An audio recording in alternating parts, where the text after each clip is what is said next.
Vamos a presentar a nuestras invitadas. Voy a empezar por aquí. Voy a empezar con María Alicia Gutiérrez. Estoy diciendo bien tu nombre, sí, María Alicia Gutiérrez. Perfecto. Es socióloga, es integrante de la campaña nacional por el derecho al aborto legal, seguro y gratuito. Gracias por estar aquí. No, gracias por la Sigo invitación. por aquí con Ayelena Lancay, vicepresidenta de la Fundación Más Vida. Gracias por estar aquí. No, gracias a vos por la invitación. Bienvenida Estefanía Cioffi, que es médica, integrante de la campaña nacional por el derecho al aborto legal, seguro y gratuito. Y bienvenido Raúl Mañasco, presidente de la Fundación Más Vida. Gracias por estar. Gracias a todos por estar. Lo primero que me gustaría tener es desde ustedes una mirada, incluso tratando de abstraerse de la cuestión central del debate que se lleva adelante en el Congreso en horas nada más, del tema de la toma de los colegios. ¿Cómo lo leen ustedes? Bueno, en principio es una problemática que le compete a todo el sistema educativo, en todo caso, y a los propios jóvenes y adolescentes las decisiones que tomen respecto de cómo se resuelven o cómo se tratan ciertos campos temáticos o problemáticas que ellos refieren. Yo creo que lo más importante es rescatar justamente la autonomía de los jóvenes en la toma de decisiones. Creo que tienen toda la capacidad para hacerlo y en todo caso será en un diálogo entre las autoridades, la familia, si es que se incluyen, porque hay establecimientos donde las familias se incluyen más o se incluyen menos, acerca de esta problemática que sin lugar a dudas me parece que lo que está mostrando es que afecta algo muy significativo de la vida cotidiana de todos estos jóvenes. Sí, ¿en tu caso? Las adolescentes claramente fueron las protagonistas de este debate desde que arrancó en febrero con el primer pañuelazo. Nos sorprendió de manera muy positiva ver a todas esas adolescentes y jóvenes tomando protagonismo en las calles, hablando de que esto era un derecho para ellas y que se imaginan una vida que va a ser más digna cuando el aborto sea legal, y eso así lo expresaron. Fue muy clara su protagonismo, entonces estas son las medidas que ellas se encuentran dentro de su organización para manifestarse y para que las sigan viendo y reconociendo como sujetas de derecho. Bueno, quiero preguntarles a ustedes desde su posición, pero digo, básicamente en esta cuestión puntual, la que tiene que ver con la toma de los colegios, ¿cuál es la mirada que tienen? Bueno, yo un poco, Lorena, comparto con tu posición. Yo creo que hoy en día en nuestro país, no solo por este tema, cualquier otro tema que uno quisiera abordar, el mejor mensaje que le podemos dejar a nuestros chicos en los colegios es que lo hagan de manera democrática. Nuestro país ya ha tenido muchos episodios de violencia y la mayoría de la población ya está en contra y cansada un poco de estas medidas, de hacer las cosas a la fuerza. Es la pregunta que tenías vos, ¿viste? ¿Qué pasa con aquellos que no están de acuerdo? Que no importa si son la mayoría o no son la mayoría. Hay gente que por ahí sí tiene que ir al colegio o lo desea hacer y creemos que vivir en democracia un poco es generar un espacio donde haya escucha para todos y sin importar qué tan lejos podamos tener, digamos, las posturas cada uno, tendríamos que encontrar un punto de encuentro, pero dialogarlo sin violencia, sin tomas. Me gustaría hacer una pequeña aclaración sobre esto. Vos decías, estoy de acuerdo con tu postura. Digo, a mí me pasa esto con respecto a la toma de los colegios, no con respecto a la posición de los chicos. A mí me parece fantástico el tema de la libertad de que cada uno de ellos pueda opinar lo que desee y lo que quiera. Creo que la manifestación de eso podía ser, por ejemplo, las mismas marchas que se van a llevar adelante el miércoles y el jueves, la vigilia, la presencia con los grupos con los que adhieren y demás. Creo que es esa la posición, digo, para que quedara claro. Nico. Sí, frente a la proximidad ya de la votación, que es el jueves, ¿cómo viven ustedes que se haya llegado a esta instancia, ¿no? Porque por la tradición del debate en Argentina en frente al aborto era como que era algo que no se hablaba y de golpe se habilita el debate, se empieza a debatir. ¿Cómo ven que se haya llegado a esta instancia, que ya se pueda votar el jueves? Yo creo que es muy positivo tener esta experiencia. Nosotros siempre de primer momento apoyamos la posibilidad de que haya debate. Creemos que el debate es enriquecedor. Vivir en democracia de alguna forma también implica esto, es una necesidad que tenemos como ejercicio, pero también creo que ha sido muy positivo para ambos bandos porque nos hemos podido enriquecer de este debate. Nosotros mismos como movimiento Provida hemos descubierto que mucha gente ha adoptado un nuevo compromiso con la vida a raíz del debate, porque justamente del paso de 700 y algo de expositores por el Congreso, se han por lo menos desterrado algunos tantos mitos como que era la principal causa de muerte materna, ya se ha probado que el Ministerio de Salud informa de que no lo es, o que eran 500.000 abortos, la misma cifra que tienen Estados Unidos, que tienen 325 millones de habitantes. que a esta altura no importa si son 500.000 o 1.000 abortos. Creemos que uno solo es una desgracia que como país deberíamos evitar. Pero sí festejo que hayamos podido tener un debate bastante maduro en general. Creo que en línea general estamos todos de acuerdo que la mayoría de los expositores han sido muy profesionales y que esto ha generado y dado la posibilidad a mucha gente de involucrarse en un tema sobre el que se hablaba mucho, pero que no todos tenían por ahí un conocimiento acabado de lo que es la problemática del aborto. ¿Por qué? Primero me corrijo, Sí. el miércoles es la votación. Sí, sí. ¿Por qué, se los pregunto a ellos, por qué no tienen ustedes una mirada referida? Esto es una pregunta que creo que ha quedado flotando en el aire, probablemente en los debates haya surgido, no hemos estado en todos los debates, hemos visto algunos nada más. Una mirada que pueda contemplar la cuestión específica de la salud pública. Digo, incluso el propio ministro Rubinstein lo menciona de esa manera en su alocución en el Congreso. ¿Por qué no tienen ustedes esa mirada en particular sobre esta cuestión que es el aborto? Bueno, yo estuve en el Congreso y he hablado algo relacionado al tema, porque muchas veces lo que se plantea es de que es un problema de salud pública y nosotros hemos tenido la oportunidad de estar en el Maitén, conocer a la familia de Kayla Jones, que es una víctima del flagelo del aborto. Ella muere por hacerse un aborto en un hospital público con supervisión médica. Y entonces lo que nosotros planteamos es que el aborto como práctica, ya sea en un ámbito clandestino o en un ámbito público, siempre es inseguro, con lo cual si estamos a favor de las dos vidas, como nosotros planteamos este eslogan, realmente el aborto nunca va a ser la solución, o sea, no va a ser una solución desde el punto de vista de salud pública, porque estamos dañando a las mujeres, tanto física como psicológicamente, y bueno, obviamente al niño que estamos atentando contra su vida. Por aquí, la mirada sobre esta cuestión en particular. Bueno, la mirada en particular que tenemos como campaña, y yo particularmente como socióloga, que soy investigadora y docente de la Universidad de Buenos Aires hace más de 35 años en estos temas, es justamente una mirada bastante diferente en relación al planteo que vos hacías. Nosotros sí consideramos que es un problema de salud pública y sí consideramos que los datos que ha referido el ministro de Salud, y en realidad en el Congreso hablaron 2 exministros y un ministro de Salud actual, y no confiar en esa información de quienes son las autoridades que manejan en la máxima organismo público como es el Ministerio de Salud, me parece que es negar una situación realmente de donde ya entonces no tenemos evidencia científica ni nada parecido de dónde agarrarnos, sino que son ideas, suposiciones, dogmas. Entonces nosotros sí creemos que hay un problema de mortalidad materna por aborto, sí consideramos que hay una cantidad de abortos importantes, altamente significativos y que han sido reconocidos y estudiados a través de todas las evidencias científicas internacionales. Ese estudio que da entre 400.000 y 500.000 abortos por año, que por supuesto es una cifra que al estar la clandestinidad tiene sus complicaciones y no podemos decir exactamente certera, fue hecho por importantísimos investigadores del CONICET de Argentina, con metodología validada internacionalmente, con reunión de expertos para ver justamente la estrategia y la metodología, y con una convalidación que significó la publicación de esos resultados en revistas científicas del más alto nivel internacional. Si no confiamos en esos datos, con esos rasgos, y estamos en problemas, porque entonces yo quisiera preguntar cuáles son los datos que podemos confiar. Como yo soy socióloga, en parte confío en ciertas metodologías que están validadas, claro, no en cualquiera. Claro. Nosotros pensamos además que es un problema de injusticia social. Nosotros consideramos que el aborto existe, es una discusión que no la damos, si aborto sí, aborto no. El aborto es una realidad y esa realidad se define por un problema de clase social muy importante.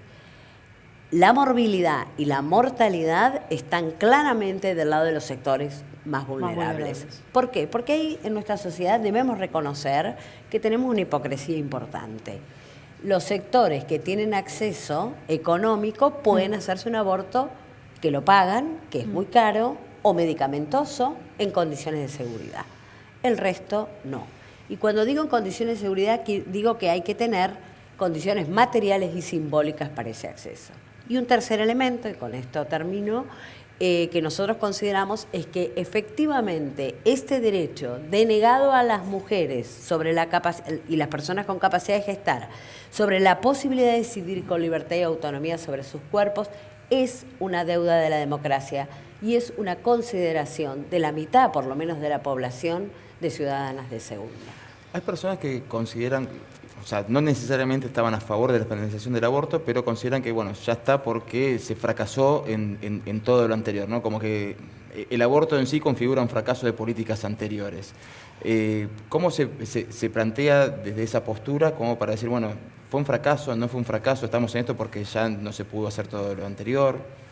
Y claramente nuestra consigna como campaña es educación sexual para decidir, anticonceptivos para no abortar y aborto legal para no morir.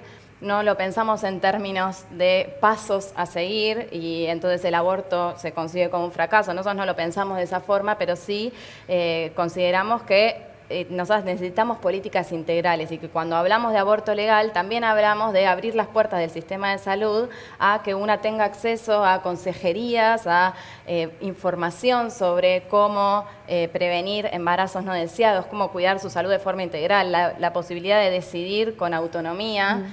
También hablamos de que a través de ingresar al sistema de salud accedemos también a métodos anticonceptivos seguros de forma gratuita. Los métodos anticonceptivos de larga duración, que solo pueden ser adquiridos a través del sistema de salud, son los que se proveen después de un aborto también, y necesitamos abrir el sistema de salud para eso. Y además también, abriendo el sistema de salud, disminuimos también la cantidad de abortos que podrían seguir provocándose. Hay mucha bibliografía que demuestra que en los países en los que se legaliza el aborto o se amplían las causas en las que se puede hacer un aborto en términos legales, disminuye la cantidad de abortos a largo plazo. Y esto tiene que ver con poder pensar que de esa forma las mujeres y las personas con capacidad de gestar entran al sistema de salud y se le garantizan otros derechos que tienen que ver con esto que vos decías.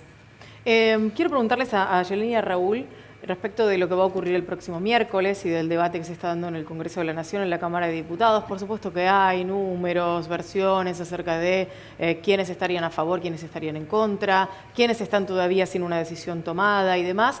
Todo esto conformará lo que después suceda puertas adentro de la Cámara de Diputados. Digo, ¿qué sucedería para ustedes si efectivamente pasa esta ley en la Cámara de Diputados y se gira a la Cámara de Senadores? Digo, ¿cuál es el lugar en el que ustedes se pararían de un respeto a la aprobación de esta media sanción? Me gustaría contestarte, pero si me permitís, quisiera hacer una aclaración respecto de una de las ponencias recientes que nosotros hemos podido probar en el Congreso, en la exposición que tuvimos, que cuando algunos países, que son una cuarta parte de los países del mundo aproximadamente, los que tienen experiencia en aborto legal, despenalizan, la cantidad de abortos se incrementa exponencialmente. Tal es el caso, por ejemplo, de España, que comienza en el año 87 con 16.000 abortos, 16.700 para ser exactos, y al día de hoy pasaron los 100.000. Lo mismo sucedió en Uruguay, que es más cercano, que empezó con 6.000 en el 2012 y hoy pasaron los 10.000. Estos no son datos que decimos nosotros, más bien lo que hacemos es investigar en base a fuentes oficiales. Esto es algo que lo pueden chequear en la página del Ministerio de Sanidad y Servicios Sociales de España, por ejemplo. Respecto del, ahora sí contestando a tu pregunta, y gracias por la intervención, nosotros estamos muy confiados respecto de la votación que, como decías Nicolás, probablemente termine el jueves, porque se estima que va a ser una sesión maratónica. Una de las opciones que se manejaba era hacer un corte, pero probablemente siga toda la noche hasta el jueves. Estamos muy confiados, las posiciones nosotros las vemos muy firmes. Nosotros llevamos un poroteo, como se le dice ahora, interno. Tenemos incluso entrevistas a diario con diputados, nos reunimos con ellos y la mayoría están muy confiados en que van a apoyar la vida, por lo que nosotros vemos muy improbable el escenario donde lograra la media sanción. ¿Y ese apoyo está anclado en qué convicciones? ¿Qué es lo que pensás respecto del tema de las convicciones? Bueno, es una buena pregunta. Yo creo que estos últimos tiempos con el debate, así como decía que la sociedad civil, por un lado, se ha enriquecido mucho en base a las exponencias, también lo hemos visto en los mismos diputados, porque no nos olvidemos que los diputados en alguna forma son representación de nuestra sociedad. Es decir, las mismas dudas que teníamos todos antes de comenzar este debate, las tenían muchos de ellos también, quienes se han ido formando e informando a medida que siguió el debate, y hemos notado realmente con gran satisfacción que muchos de ellos tenían una posición determinada, por ahí en cuestiones a lo mejor filosóficas o éticas, o lo que pasa, no saben qué, y al ver los números, al ver la realidad de, por ejemplo, de España, donde se ha notado que el aborto es un fracaso, o Estados Unidos, donde ya hoy se está pensando en la posibilidad de volver a penarlo, es decir, retirar la despenalización que rige del año 73, han visto que evidentemente si la experiencia en aquellos países que han transitado el aborto legal no es buena y no la recomiendan, razón por la cual se está restringiendo en muchos países, sacando por el caso de Irlanda, que es el que hemos escuchado,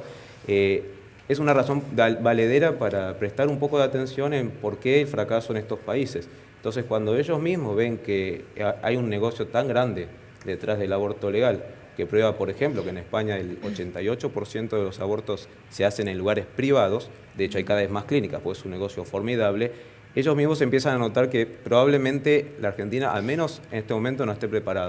Raúl, esto que vos contás también sucede a la inversa. Digo, hay otros que han cambiado su posición y han entendido que la mirada era absolutamente la contraria, a partir de también probablemente sus convicciones y escuchar las diferentes posturas dentro del Congreso Nacional. Estoy pensando en el diputado Felipe Solá, que hace pocas horas mencionó que va a votar a favor. A propósito de las idas y vueltas, quiero proponerles escuchar al diputado Ramón, que dijo, no estoy de acuerdo con el aborto, pero voy a votar a favor porque tengo la representación de una cantidad de personas y de la ciudadanía a la que represento no tiene por qué pensar exactamente lo mismo que yo.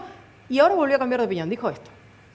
Creo que hay que tener clara una cuestión, que lo que se está resolviendo en este momento es sobre la interrupción de la vida. Es necesario que ustedes sepan, así como lo hice cuando estaba en campaña electoral, públicamente en los medios de comunicación más reconocidos de la provincia, dije que estaba en favor de la vida y de la no interrupción del embarazo, del aborto.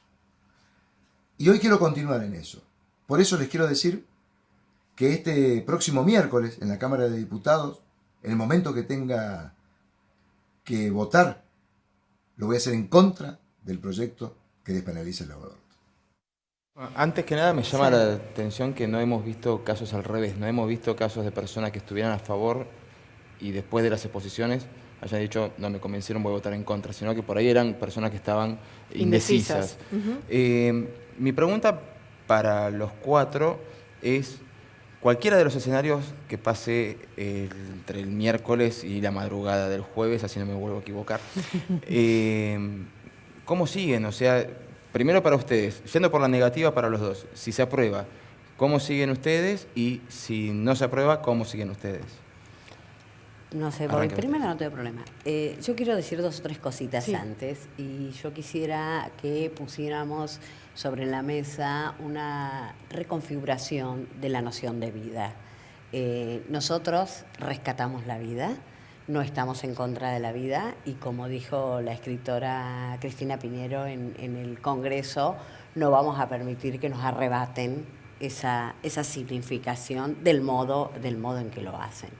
Eso por un lado. Respecto de tu pregunta, concretamente, nosotros llevamos en la Argentina desde la década del 60 luchando por el derecho al aborto legal. Nosotras no se nos acaba la vida en este momento, realmente creemos que las condiciones están dadas para que ganemos, y cuando digo ganemos no lo digo en términos de un match de fútbol, sino en términos del acceso efectivo al derecho de las mujeres y las personas con capacidad de gestar a decir sobre su cuerpo, sobre la base de evidencias científicas, de las cuales me sorprende lo que decía el señor, porque si todos los datos del Ministerio de Salud argentino son todos mentiras y no sirven en respecto a la investigación, resulta que para pensar España, país del cual vengo hace 3 días y vuelvo porque estoy trabajando allí un tiempito ahora, los datos sí sirven. Es como rara esas formas como de doble estándar para pensar. Nosotras seguimos en la lucha, no tenemos ninguna duda, y seguimos en la lucha, no solo salga o no salga la ley, sino que seguimos igual, porque tal cual como explicó Steffi, nosotros tenemos una concepción integral de la idea de la salud. Entonces, la ley de salud sexual, la ley de educación sexual no se aplica totalmente desde el año 2016. La ley de salud sexual y procreación responsable no se aplica totalmente desde el año 2002. O sea, la lucha sigue, y el intento de que justamente sea una integralidad, nosotros lo vamos a continuar, tengamos o no tengamos ley. ¿Por qué pensamos, a diferencia de lo que piensan otros sectores, de que el aborto sería como una especie de fiesta a la cual una vez que sea legal va a ir todo el mundo a hacerse cantidades de abortos. Nosotros pensamos que el aborto es un derecho de las mujeres, porque además sabemos que por más información que se tenga, y ella es médica y lo puede especificar mejor, y por mejor anticoncepción que se tenga, fallan. No hay anticonceptivos al 100%. Entonces, nadie tiene el derecho de imponerle a una persona maternar o no maternar si no lo desea. Tampoco obligamos a que alguien se haga un aborto si no está de acuerdo. Estaba viendo que no coincidían obviamente en nada de esta cuestión, pero digo, quiero conocer las opiniones de ustedes sobre el cierre con la pregunta de Nico, pero también pensando en esta cuestión de los derechos adquiridos, digo, en algún punto uno termina, independientemente de lo que decida hacia el futuro, pensando que en todo caso cada quien podrá vivir con sus convicciones, si sale la ley, por ejemplo. ¿Cuál es la mirada de ustedes? Sí, es una visión parcial, porque en última instancia el objetivo de este proyecto es que los abortos sean gratuitos para la persona que lo hace, pero como sabemos que en este mundo nada es gratis, alguien debe financiarlo. Hay una parte que no se dice, es que tanto los hospitales públicos que hagan estos abortos como las clínicas privadas, que seguramente los harán, y las prepagas van a financiarse con el dinero de los impuestos de todos los contribuyentes, aun cuando la mayoría de los habitantes estén en contra de la despenalización, deberán afrontar con sus impuestos algo que no están de acuerdo. Esto es una cosa que es tan compleja que como para entenderlo, en algunos países de Europa, no recuerdo en cuáles en este momento, ya se está hablando de un concepto nuevo para nosotros que es la objeción de conciencia fiscal. Es decir, aquellos contribuyentes o ciudadanos que deciden no pagar impuestos, atendiendo a que sus impuestos por ahí van a lo mejor al negocio de las armas, al negocio de la droga legal en algunos países, o al negocio del aborto cuando por ahí no están de acuerdo con esto. Sin manifestar postura ni a favor ni en contra. Si acá aplicamos ese concepto, hay un montón de personas que no estarían de acuerdo ni con la asignación universal por hijo por cuestiones que hemos escuchado yo no pagaría la Iglesia Católica. Por eso dije que era hacia otro lugar. Por eso dije que era un concepto muy difícil de explicar, pero que en última instancia sí revela lo que está detrás del negocio del aborto, que es el hecho de pero que digo, debe la cuestión ser es el financiado por aborto, es el Estado. negocio del aborto o la cuestión es la vida, porque no se termina de entender ese punto. Son las dos aristas de algo que es una problemática que afecta a todos los países que lo tienen, básicamente, porque desde ya que detrás del aborto hay un gran negocio, ¿no? Igualmente, yo tenemos que cerrar, por favor. Una aclaración corta. Sí. Nosotros tenemos un país que, a diferencia de Estados Unidos, tiene una salud que es de acceso público, gratuito y universal. El negocio en la actualidad lo hacen las clínicas clandestinas, que son los mismos médicos que son objetores de conciencia en el sistema público, son los que realizan los abortos en las clínicas, cobrando entre 30.000 y 50.000 pesos por aborto. Las camas en los hospitales públicos de las mujeres o las personas con capacidad de gestar que tienen complicaciones por abortos clandestinos son muchísimo más caras que garantizar un aborto con misoprostol, con mifepristona, con aspiración manual endouterina, como está recomendado en la Organización Mundial de la Salud, en el protocolo de interrupción legal del embarazo de Argentina actual. Por lo cual, el negocio claramente no es el del aborto legal, sino el del aborto clandestino. Es un tema que vamos a seguir, por supuesto. Se nos acabó el tiempo. Le queremos agradecer a los cuatro por haber venido. Muchísimas gracias por haber estado con nosotros hoy.